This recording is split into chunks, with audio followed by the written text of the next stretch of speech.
আইসিটিতে এই আসামিদেরকে প্রডিউস করার সাথে সাভারে শিল্পাঞ্চলে যে সংঘর্ষ হয়েছে এটার সাথে কোনো যোগসাজশ আছে কিনা অথবা একই পক্ষ এগুলোর সাথে জড়িত কিনা সেগুলো খতিয়ে দেখার জন্য আমরা আহ্বান করছি। আমরা সাভারের ঘটনার ব্যাপারে আমরা অন্তর্বর্তীকালীন সরকারকে আহ্বান করছি যে আপনারা ইমিডিয়েটলি এটা ইনভেস্টিগেট করেন।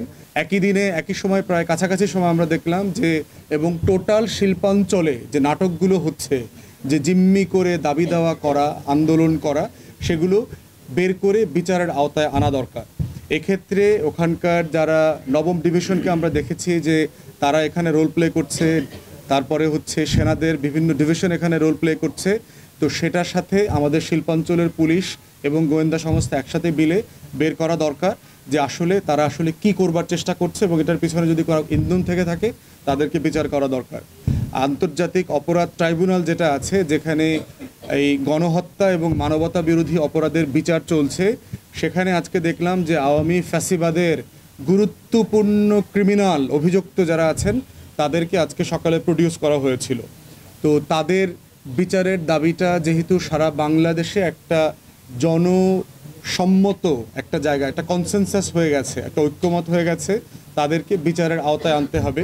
সেক্ষেত্রে আমাদের বক্তব্য হচ্ছে তাদের বিচার আমরা যেমন চাই, আন্তর্জাতিক অপরাধ ট্রাইব্যুনাল আইসিটিকে আমরা বলছি মান রক্ষা করবার ব্যাপারে, তদন্ত এবং সাক্ষ্য প্রমাণের ব্যাপারে নীতিগতভাবে দেশীয় আইন এবং আন্তর্জাতিক আইন যেন মেনে চলা হয়।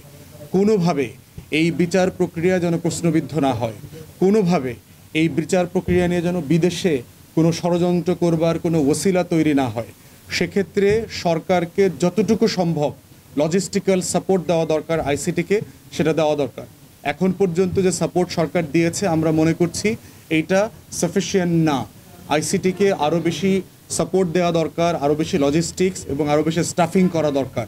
এখানে এই গুম, খুন, গণহত্যার শিকার যে পরিবার আছেন, মানবতা বিরোধী অপরাধের শিকার যে পরিবার আছেন, তাদেরকে নিয়ে ঐতিহাসিক জায়গা থেকে গবেষণা করা, এথনোগ্রাফি করার মতো রিসার্চারকে অ্যাপয়েন্ট করা দরকার, যারা এই ঘটনাগুলোকে সারা পৃথিবীতে তুলে ধরতে পারবেন।